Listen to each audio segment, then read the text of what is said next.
नमस्कार दोस्तों, एक बार फिर से आपका स्वागत है target with Goswami YouTube channel में। मैं सुनील गोस्वामी। जीएस डोज का ये लेक्चर नंबर 8 है।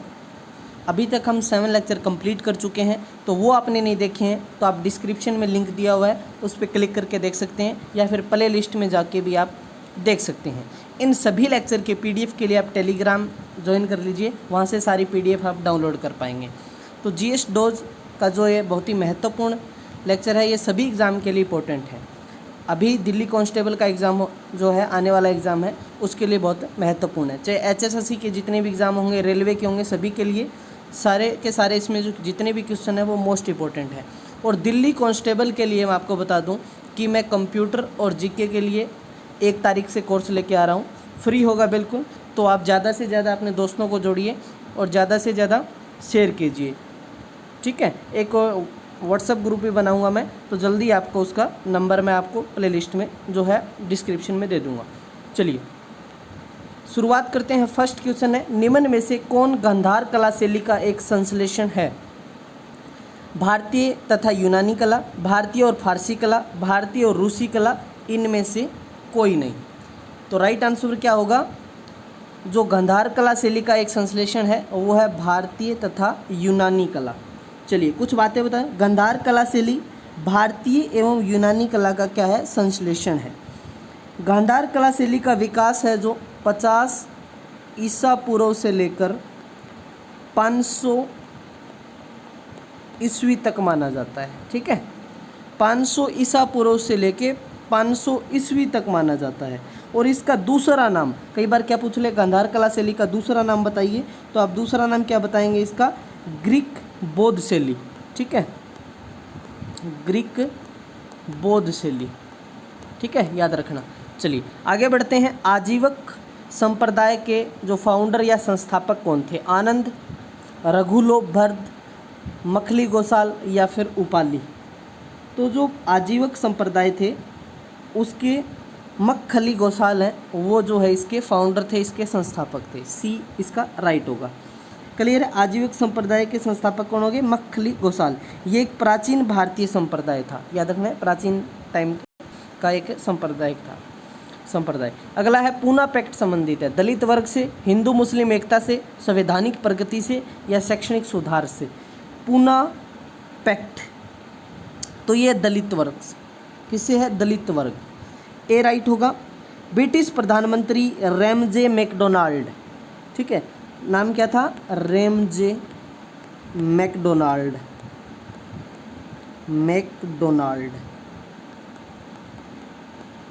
ठीक है। रैमजे मैकडोनाल्ड ने 16 अगस्त 1932 को सांप्रदायिक जो है एक मतलब कम्युनल अवार्ड की घोषणा की थी एक। और 26 सितंबर 1932 को गांधी जी एवं भीमराव अम्बेडकर थे, उनके बीच में पूना समझौता हुआ था, उसी को पूना पैक्ट बोलते हैं। तो कब हुआ ये पूना पैक्ट? किसके बीच में हुआ? तो महात्मा गांधी और डॉक्टर भीमराव अम्बेडकर, इन दोनों के बीच में कब हुआ? तो ये हुआ था 26 सितंबर 1932 को, ठीक है, याद रहेगा आपको, ठीक है। अंग्रेजी साप्ताहिक वंदे मातरम के साथ निम्नलिखित में से किसने अपने को संबंधित मतलब इसे? अरविंद घोष, महात्मा गांधी, सुभाष चंद्र बोस, लोकमान्य तिलक। अंग्रेजी एक साप्ताहिक मान लो एक पत्र की बात करें, वंदे मातरम के साथ निम्नलिखित में से किसने अपने को संबंधित किया या संबंध किया? तो राइट आंसर क्या होगा इसका? अरविंद घोष। क्या होगा? अरविंद घोष। क्लियर है यहाँ तक? चलिए, अरविंद घोष जो है वंदे मातरम से संबंधित हो। भारतीय राष्ट्रीय कांग्रेस ने पूर्ण स्वराज को अपना उद्देश्य किस वर्ष घोषित किया? इंपॉर्टेंट है। 1920, 1929, 1933 या 1940? तो भारतीय राष्ट्रीय कांग्रेस ने पूर्ण स्वराज को अपना उद्देश्य 1929 के अंदर। राइट आंसर क्या होगा? बी। अगला है, शिवालिक श्रेणी का निर्माण हुआ योजोइक में ये काल टाइम पीरियड की बात है, योजोइक काल में या फिर पेरियोलॉजिक काल में, मेसोजोइक में या फिर सेनोजोइक काल में। शिवालिक श्रेणी की हम बात करें तो सेनोजोइक काल के अंदर जो है शिवालिक श्रेणी का निर्माण हुआ। शिवालिक हरियाणा में भी हम पढ़ते हैं ना, शिवालिक की जो पहाड़ियाँ हैं, शिवालिक जो हिस्सा है, जो हम बात करें पंचकूला का अपना ऊपर का जो हिस्सा है, करो चोटी है, ठीक है। तो शिवालिक श्रेणी की कौन सा, सेनोजोइक काल। क्लियर है। अगला क्वेश्चन है, निम्नलिखित में से किस जगह पर गद्दी लोग निवासी हैं। गद्दी लोग निवासी, मध्य भारत, हिमाचल प्रदेश, अरुणाचल प्रदेश या फिर मेघालय। तो जो गद्दी लोग निवासी हैं वो हैं हिमाचल के। कहाँ के, हिमाचल, बी राइट होगा। कपिली किसकी सहायक नदी है, गंडक, कोसी, गंगा या फिर ब्रह्मपुत्र की। तो कपिली किसकी सहायक है, ब्रह्मपुत्र की। ब्रह्मपुत्र नदी आप सबको पता है कि जो तिब्बत है, चाइना के जो अधीन है, वहाँ से जो है चिमयुंगडुंग से निकलती हुई ब्रह्मपुत्र, चाइना में इसको सांगपो बोलते हैं, और ये जब अरुणाचल प्रदेश में प्रवेश करती है तो इसको दिहांग कहते हैं, और असम में इसको ब्रह्मपुत्र कहते हैं। ठीक है, याद रखना है। तो इसकी जो कपिली या फिर कोपिली भी बोलते हैं नदी, ब्रह्मपुत्र की सहायक है। कामरूप नगर इसी नदी पर अवस्थित है, कामरूप नगर। ठीक है। निम्नलिखित नदियों में से कौन सा अपने भ्रंश घाटी प्रवाह के लिए प्रसिद्ध, चंबल, दामोदर, गंडक या रामगंगा। भ्रंश घाटी की बात करें तो कौन सी है, दामोदर। राइट आंसर क्या होगा, दामोदर। अगला है, चित्रकूट जलप्रपात स्थित है चित्रकूट में, मैसूर में, बस्तर में या फिर बांदा में। तो कहाँ पर है ये, बस्तर के अंदर। अगला है, निम्न में से दो भारतीय राज्यों की साझेदारी वाली झील, चिल्का, कोलेरू, लोनार या फिर पुलिकट। दोबारा एक बार देख लीजिए, निम्नलिखित में से दो भारतीय राज्यों की साझेदारी मतलब पार्टनरशिप में झील की बात करें, चिल्का, कोलेरू या फिर लोनार या पुलिकट। तो पुलिकट है, पुलिकट झील भारत की दूसरी सबसे बड़ी खारे पानी की झील है। ठीक है, पुलिकट दूसरी सबसे बड़ी खारे पानी की झील है और आंध्र प्रदेश में है ये। तो आंध्र प्रदेश और तमिलनाडु, आंध्र प्रदेश और तमिलनाडु जो है इसके बीच हम बात करें, सीमा पर ये इनके दोनों के बीच सीमा पे है, और श्री हरिकोटा द्वीप इसे बंगाल की खाड़ी से अलग करता है। श्री हरिकोटा द्वीप इसे बंगाल की खाड़ी से अलग करता है। क्लियर है। चलिए आगे बढ़ते हैं। क्वेश्चन नंबर 12 है, निम्नलिखित में से कौन भारत को धर्मनिरपेक्ष राज्य वर्णित करता है। मौलिक अधिकार, 9वीं अनुसूची, संविधान की प्रस्तावना या राज्य के नीति निदेशक तत्व। तो संविधान की जो प्रस्तावना है वो जो है भारत को धर्मनिरपेक्ष राज्य वर्णित करता है। ठीक है, प्रस्तावना। तो संविधान की प्रस्तावना के तहत भारत को पंथ निरपेक्ष राज्य वर्णित किया गया है, या फिर हम बोल सकते हैं धर्मनिरपेक्ष।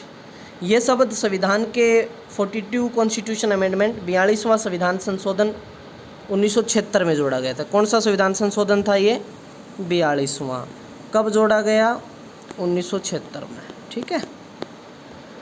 चलिए, भारतीय संविधान की प्रस्तावना में निम्नलिखित में से किस स्वतंत्रता का वर्णन नहीं है।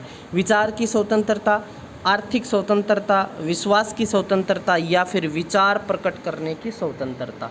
तो इनमें से कौन सी है जो हमें नहीं है। तो जो हम बात करें इसके अंदर आर्थिक स्वतंत्रता इसमें नहीं है। विचार की स्वतंत्रता है, विश्वास की भी है, विचार प्रकट करने की भी है, लेकिन आर्थिक स्वतंत्रता इसमें नहीं है। ठीक है। अगला क्वेश्चन देखते हैं, निम्नलिखित में से कौन सी विशेषता भारतीय राजतंत्र की नहीं है। एक, संविधान संगत सरकार, लोकतांत्रिक सरकार, विधि का शासन, सत्तावादी सरकार। तो राइट आंसर क्या होगा, कौन सी विशेषता है जो भारतीय राजतंत्र की नहीं है, सत्तावादी सरकार नहीं है। सत्ता आप सबको पता है, कहते हैं ना कि सरकारें आती जाती रहेंगी, अटल बिहारी वाजपेयी ने भी कहा था। तो ये देश रहना चाहिए, लोकतंत्र रहना चाहिए। तो सत्तावादी सरकार जो है इस राजतंत्र में नहीं है, लोकतांत्रिक देश हमारा। अगला क्वेश्चन देखते हैं, एक बंद अर्थव्यवस्था जो वह अर्थव्यवस्था है, इकोनॉमिक्स का क्वेश्चन है, एक बंद अर्थव्यवस्था वह अर्थव्यवस्था क्या है जिसमें मुद्रा जो पूर्ति है पूर्ण रूप से नियंत्रित हो, कंट्रोल में हो, घटा वितीयन होता हो या मतलब केवल निर्यात होते हो, न आयात और न ही निर्यात होते हो। ऐसी कौन सी जो अर्थव्यवस्था है जिसको हम बंद अर्थव्यवस्था कहते हैं। सिंपल भाषा में इसको क्वेश्चन को समझें तो एक बंद अर्थव्यवस्था से आप सिंपल सी बात कर सकते हैं, जैसे न आयात हो न निर्यात हो। ये तो सिंपल सी बात ऐसी बात है जैसे एक दुकान है वो बंद पड़ी है, तो ना तो सामान खरीद सकते और ना ही वो बेच सकता और ना ही हम खरीद सकते क्योंकि दुकान तो बंद है। तो ये बंद अर्थव्यवस्था, न तो आयात होगा और न ही निर्यात होता है, ऐसी अर्थव्यवस्था को हम क्या कहते हैं, बंद अर्थव्यवस्था। चलिए क्वेश्चन है, फेमा विदेशी मुद्रा प्रबंधन अधिनियम, जो फेमा है विदेशी मुद्रा प्रबंधन अधिनियम को कब अंतरिम रूप से लागू किया गया था? 1991, 1997, 2002 फिर या 2007? तो ये 2002 में लागू किया था। कब किया था? 2002 में। आपको फेमा से याद रह जाएगा कब किया, 2002 में। क्लियर है। अगला क्वेश्चन है, वर्ल्ड डेवलपमेंट रिपोर्ट एक वार्षिक प्रकाशन है, विश्व व्यापार संगठन इसको प्रकाशित करता है। WTO है जो वर्ल्ड ट्रेड ऑर्गेनाइजेशन, या फिर संयुक्त राष्ट्र विकास का, या फिर अंतर्राष्ट्रीय पुनर्निर्माण एवं विकास बैंक का, या फिर इनमें से कोई नहीं। तो वर्ल्ड डेवलपमेंट रिपोर्ट की हम बात कर रहे हैं तो वर्ल्ड डेवलपमेंट रिपोर्ट है वो कौन प्रकाशित करता है? अंतर्राष्ट्रीय पुनर्निर्माण एवं विकास बैंक। ठीक है, राइट आंसर क्या होगा? सी होगा। क्वेश्चन नंबर 18 है, विश्व व्यापार संगठन के अंतर्गत कृषि पर समझौते के मुख्य 3 स्तंभों में से निम्न में से कौन सम्मिलित नहीं है? आंतरिक समर्थन, बाजार पहुंच, डंपिंग रोधी, प्रतिपूरक चुंगियां या निर्यात प्रतियोगिता।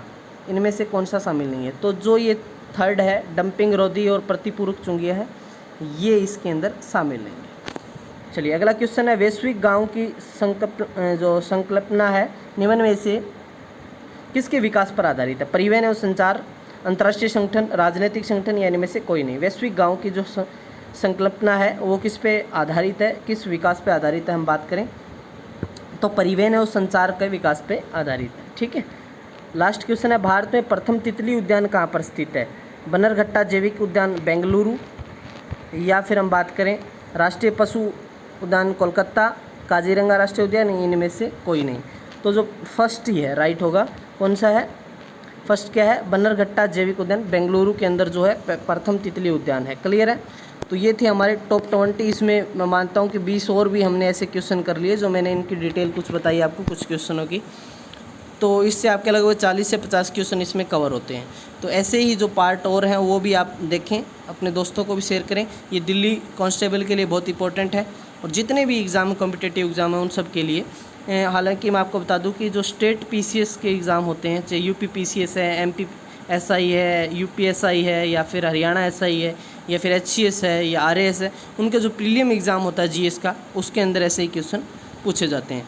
ठीक है, तो मिलते हैं नेक्स्ट लेक्चर के साथ, तब तक के लिए धन्यवाद।